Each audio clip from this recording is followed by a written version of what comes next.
घूम घूम के ट्रक गियर बदलते जाते हैं तो पोल्यूशन भी होता है। वैसे मैं बहुत आग्रही रहा हूँ, बहुत बार मैं मनोज जी को बोलते रहता हूँ ट्रांसपोर्ट मंत्री होने के नाते कि जम्मू कश्मीर से पेट्रोल डीजल को हटाओ, फॉसिल फ्यूल को यहाँ से निकालो। इतना सुंदर परिसर है और जब 40% एयर पोल्यूशन फॉसिल फ्यूल के कारण होता है, मेरे डिपार्टमेंट का ethanol, methanol, biodiesel, bio LNG, bio CNG, public transport और इलेक्ट्रिसिटी, इलेक्ट्रिक हाईवे, हाइड्रोजन, इस पर हम लगातार काम कर रहे हैं। और मेरा तो एक दिन सपना है कि इस देश से पेट्रोल डीजल को पूरी तरह निकाल देना है और हमारी समस्या को दूर। तो अब आगे मैंने आज वो भी सुझाव दिया कि जम्मू से श्रीनगर एक air condition electric bus luxury coach, जिसमें डबल डेकर बस शुरू कर दी मैंने मुंबई में, electric double decker bus launch की। अब देश में हजारों बसेस आई हैं।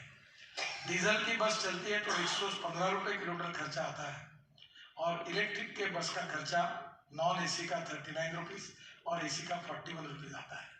तो मैंने उनको कहा कि दो बस, एक double decker bus luxury coach Jammu से श्रीनगर शुरू हो जाएगा तो एयर होस्टेज जैसे चाय पानी सब मिलेगा लोगों को और कंफर्टेबली बिजनेस क्लास जैसी सीट होगी और टिकट रेट आज के बस से 25% कम होगा। अगर आप करना चाहते तो आप करिए, प्राइवेट करना चाहते तो तुरंत मैं उनको भेज देता हूँ जो शुरू करना चाहते हैं। तो इससे काफ़ी अच्छी पोल्यूशन भी कम होगा, कंफर्ट्स भी बढ़ेंगे।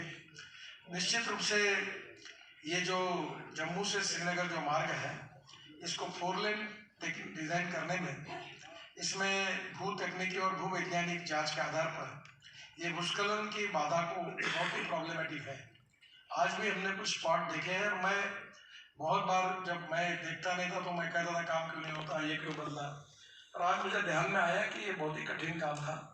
हमारे अधिकारियों ने, कॉन्ट्रैक्टरों ने बहुत कठिनाइयों के बाद और इन्वायरमेंट फॉरेस्ट को प्रोटेक्ट करते हुए काम किया है, उनको भी मैं बधाई देता हूँ। ये रामबन से बनियाल यही सबसे कठिन काम है और इस खंड में 40 किलोमीटर का जो एग्जिस्टिंग रोड है, इसका पहले चौड़ीकरण करना था और उसमें लैंडस्लाइड्स होती थी, काफ़ी समस्या हो रही थी, बीच में काफ़ी बड़ा संकट आया।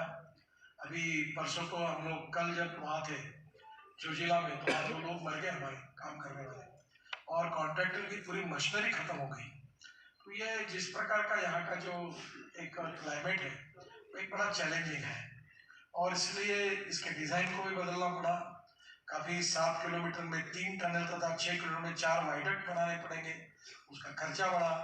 पुराने कॉन्ट्रैक्टर काम करते करते थकते हैं, उनके साथ भी अड़चने आई और अब इसमें 40 किलोमीटर से 10 किलोमीटर का काम हो गया है और 30 किलोमीटर का काम केवल होना है। इसमें मरोग डिगडोल टनल जो है वो छोड़कर ये पूरा काम जनवरी 24 तक पूरा करने की कोशिश हम करेंगे और एक टनल जो है ये केवल जो थोड़ी बाकी रह सकती है, जिसका काम अभी शुरू हुआ है। दूसरा जो इम्पोर्टेंट कॉरिडोर है वो जम्मू से चेनानी, डोंडा, किश्तवाड़, अनंतनाग है, वो हमारी NHIDCL बना रही है। आपको पता होगा कि जब हमारी सरकार आई तो हमने प्रधानमंत्री जी से अनुरोध किया था कि जो हमारे हिल प्रदेश है, पर्वतीय प्रदेश है, उसमें ध्यान नहीं दिया जाता है। तो अरुणाचल, मेघालय, त्रिपुरा, उत्तराखंड, हिमाचल, कश्मीर और भी नॉर्थ ईस्ट के कुछ है, वहाँ बहुत अड़चने, वहाँ प्रायोरिटी नहीं मिलती। तो उसके काम के लिए हमने NHIDCL की स्थापना की है और उनके पास एक कॉरिडोर 2 का काम दिया है। ये जम्मू जिले के खिलानी से अनंतनाग तक 13,000 करोड़ की लागत से हम 225 किलोमीटर 2 लेन के शोल्डर के मार्ग का निर्माण हो रहा है। यह मार्ग पहले 246